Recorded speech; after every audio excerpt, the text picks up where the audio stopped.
اعوذ باللہ من الشیطان الرجیم بسم اللہ الرحمن الرحیم الحمد للہ رب العالمین بارئ الخلائق اجمعین فاطر السماوات والارضین وصلی اللہ علی سیدنا محمد وآلہ الطاہرین اللہم صلی علی محمد۔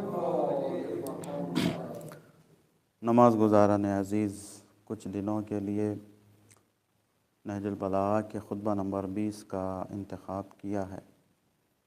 اس خطبے کا عنوان مرحوم سید رضی نے جو انتخاب کیا ہے وہ یہ کہ یہ وہ خطبہ ہے جس میں مولا کائنات نے لوگوں کو خواب غفلت سے بیدار کیا ہے اور لوگوں کو خدا کی طرف بلایا ہے۔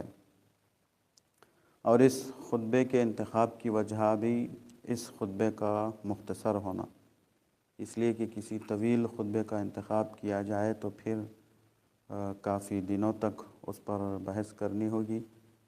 طویل خطبوں کی وجہ سے موضوعات دوسرے باقی رہ جائیں گے۔ تو مولا کائنات اس خطبے کی ابتدا میں ارشاد فرماتے ہیں کہ فَإِنَّكُمْ لَوْ قَدْ عَايَنْتُمْ مَا قَدْ عَايَنَ مَنْ مَاتَ مِنْكُمْ لَجَزِعْتُمْ وَوَهِلْتُمْ وَسَمِعْتُمْ وَأَطَعْتُمْ۔ مولا کائنات امیر بیان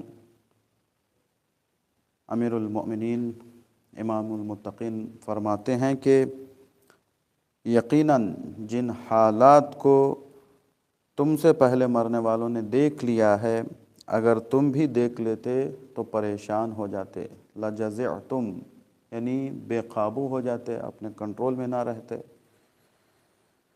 صحیح۔ اور وَوَهِلْتُمْ مضطرب ہو جاتے، دگرگون ہو جاتے۔ وَسَمِعْتُمْ وَأَطَعْتُمْ اس کے نتیجے میں، پریشانی اور اضطراب کے نتیجے میں تم ہر بات سننے کے لیے تیار ہو جاتے اور اطاعت کرنے کے لیے بھی تیار ہو جاتے۔ تو روایات میں مرنے کی کیفیت تو بیان کی گئی ہے کہ انسان کو کس طریقے سے موت آتی ہے، مومن کو کیسی موت آتی ہے، منافق کو کس انداز میں موت آتی ہے، کافر کی روح کس طریقے سے قبض کی جاتی ہے، یہ سب کچھ تو بیان کیا گیا ہے روایت میں۔ لیکن خدا کا یہ بہت بڑا لطف ہے کہ اس نے موجودہ لوگوں کو، مرنے والے کے اعزاء و اقارب کو، ان کے رشتہ داروں کو وہ حال نہیں بتایا ہے۔ وہ جو مردہ مرنے والا تکالیف کو جھیلتا ہے، سختیوں کو برداشت کرتا ہے، وہ سختیاں زندہ رہنے والوں پر اللہ نے ظاہر نہیں کیا ہے۔ یہ اس کی حکمتیں ہیں۔ اگر کر دیتا تو کیا ہوتا؟ مولا کائنات بیان کرتے ہیں کہ لوگ پریشان ہو جاتے، ان کے لیے زندگی کو آگے بڑھانا دشوار ہو جاتا، مضطرب ہو جاتی، بے چین رہتا، کوئی سکون کی زندگی بسر نہ کرتا۔ تو اللہ نے کیا کیا؟ سختی ضرور رکھا ہے گناہ گاروں کے لیے، منافقین کے لیے، کفاروں کے لیے، لیکن اسے ظاہر نہیں کیا ہے۔ تو یہ خود بھی ایک بہت بڑی حکمت ہے پروردگار کی وجہ سے۔ کیوں مولا کائنات بیان کر رہے ہیں کہ اگر یہ چیزیں ظاہر ہو جاتی، موت کی سختیاں انسان کے لیے ظاہر ہو جاتی، تو پھر وہ مجبوراً کیا کرتے؟ وہ ہر بات سننے کے لیے تیار ہو جاتے اور اطاعت کرنے کے لیے بھی تیار ہو جاتے۔ بظاہر اچھا تھا نا بھائی، موت کی سختی بتاتا، انسان ڈر کے عبادت کرنے لگتا، یہ تو اچھی بات تھی۔ لیکن خداوند عالم انسان کو کمال تک پہنچانا چاہتا ہے، بندوں کو کمال تک پہنچانا چاہتا ہے۔ تو ڈر کے مارے عبادت کرنا کمال نہیں ہے، عبادت کر کے موت کو آسان بنانا کمال ہے نا۔ تو خداوند عالم یہ نہیں چاہتا کہ اس کے بندے اجباری عبادت کریں، مجبوراً کوئی عبادت کریں، بلکہ خدا کو جو عبادت پسند ہے وہ انسان کی اختیاری عبادت پسند ہے اللہ کو۔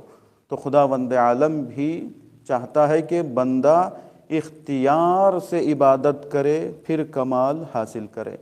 تو خلاصہ یہ کہ اللہ نے انسان کے لیے مرنے والے کی سختیوں کو پوشیدہ رکھا۔ اگر واقعاً بتا دیتا، ظاہر کر دیتا تو بہت ہی مشکل ہو جاتا۔ جس طریقے سے آپ دیکھتے ہیں کبھی کسی کو ایک ایکسیڈنٹ ہوتے ہوئے اور ایکسیڈنٹ میں مرتے ہوئے دیکھ لیتا ہے تو انسان سے کئی دن تک صحیح سے کھانا نہیں کھایا جاتا، بار بار وہی بات اس کے ذہن میں گھومتی ہے، پریشان رہتا ہے، کسی سے صحیح سے ملاقات نہیں کرتا۔ کیوں؟ اس لیے کہ ایک چھوٹا سا ایکسیڈنٹ اس نے دیکھا ہے۔ اگر موت کی سختی اس کے لیے ظاہر ہو جائے تو پھر اس کا کیا ہوگا؟ لہٰذا خداوند عالم نے اسے مخفی رکھا ہے، ایک راز ہی کے طور پر راز ہی کے طور پر رکھا ہے۔ امام فرما رہے ہیں کہ جس کا معائنہ اور مشاہدہ مرنے والوں نے کیا ہے تم نے اسے نہیں دیکھا۔ اگر دیکھ لیتے تو وہ داستان مشہور ہے حضرت ابراہیم علیہ السلام کی کہ ایک مرتبہ ملک الموت سے ملاقات ہوئی تو حضرت ابراہیم نے کہا ملک الموت سے کہ اے ملک الموت، میں یہ دیکھنا چاہتا ہوں کہ آپ کسی گناہگار کی روح کس طریقے سے قبض کرتے ہیں، آپ کس شکل میں روح قبض کرنے کے لیے آتے ہیں۔ تو ملک الموت نے اپنا چہرہ ظاہر کیا جو ایک گناہگار اور کافر کی روح قبض کرنے کے لیے جاتے ہیں۔ جیسے ہی انہوں نے اپنا چہرہ ظاہر کیا تو حضرت ابراہیم جیسا شیخ الانبیاء اولو العزم پیغمبر غش کھا کے زمین پر گر جاتا ہے۔ وہ کیفیت ہوتی ہے ملک الموت کی۔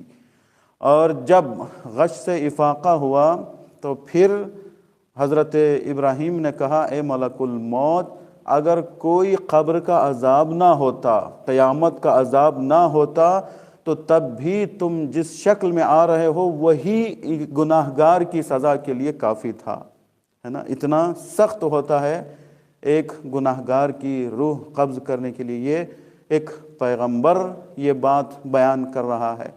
پھر حضرت ابراہیم نے کہا میں ایک مرد مومن کی روح کس طریقے سے اور کس انداز میں تم قبض کرتے ہو، کس شکل میں تم ظاہر ہوتے ہو، میں یہ دیکھنا چاہتا ہوں۔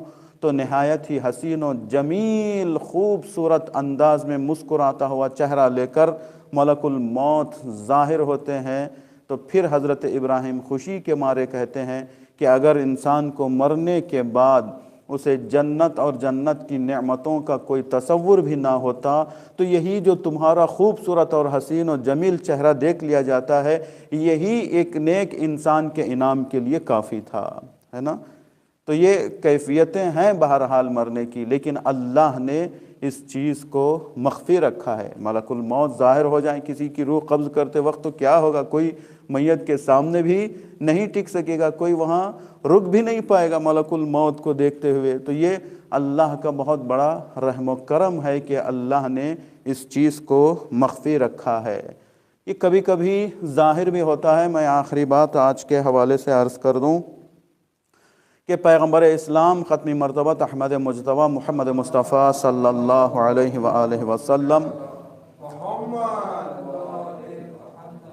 جب مبعوث برسالت ہوئے، وحی کا سلسلہ ظاہری طور پر شروع ہوا، جبرائیل کا آنا جانا پیغمبر اسلام کے یہاں ہوا، تو پیغمبر اسلام ایک سوال کرتے ہیں ایک مرتبہ، کس سے؟ جناب جبرائیل سے، کہ اے جبرائیل یہ بتائیے میں کسی زمانے میں جب مبعوث برسالت ہونے سے پہلے بکریاں چراتا تھا، جانور لے کے جاتا تھا چروانے کے لیے، تو میں کبھی کبھی دیکھتا تھا کہ اچانک وہ گھاس چرنا چھوڑ دیتے تھے، بہت دیر تک نہ ان کے سامنے پانی رکھا جاتا تو پانی پیتے اور نہ ہی گھاس چرتے، تھوڑا سا پریشان نظر آتے تھے۔ میں بہت دیر تک سوچتا تھا کہ آخر ان کو کیا ہو گیا، نہ کسی نے ان کو مارا ہے نہ انہیں کسی نے دوڑایا ہے، پتہ نہیں کیا ہو جاتا کہ اچانک وہ گھاس چرتے چرتے پانی پیتے پیتے رک جاتے، بہت دیر تک وہ کھاتے پیتے نہیں تھے۔ اس کی وجہ کیا ہے؟ تب حضرت جبرائیل نے کہا اس کی وجہ یہ ہے کہ جب ملک الموت کسی گناہگار کی روح قبض کرنے کے لیے آتا ہے تو ایک گرز اس کی پیشانی پر مارتا ہے تو اس سے ایک چیخ بلند ہوتی ہے، انسان اسے سنتے نہیں ہیں، حیوان سنتے ہیں تو گھبرا جاتے ہیں، ہے نا؟ تو یہ اللہ نے بہرحال رکھا ہے، تو یہ مخفی میں رکھنا خدا کا یہ بندوں کی خوش قسمتی اور خوش نصیبی ہے کہ خداوند عالم یہ چاہتا ہے کہ بندہ آزاد اور اختیاری طور پر اس کی عبادت کرے۔ بہرحال آنے والے جملات کی تشریح میں مزید باتیں آپ کی خدمت میں پیش کرنے کی کوشش کی جائے گی۔ بارگاہ رب العزت میں دعا کرتے ہیں کہ خداوند عالم ہم سب کو معارف اہل بیت پڑھنے، سمجھنے اور اس پر عمل کرنے کی توفیق عطا فرمائے۔ سبھی مومنین و مومنات کی شفا یابی کے لیے، صحت و سلامتی کے لیے، بالخصوص مؤذن صاحب کی والدہ کی صحت و سلامتی کے لیے بلند ترین صلوات۔ اللہم صلی علی محمد و آل محمد وعجل فرجہ۔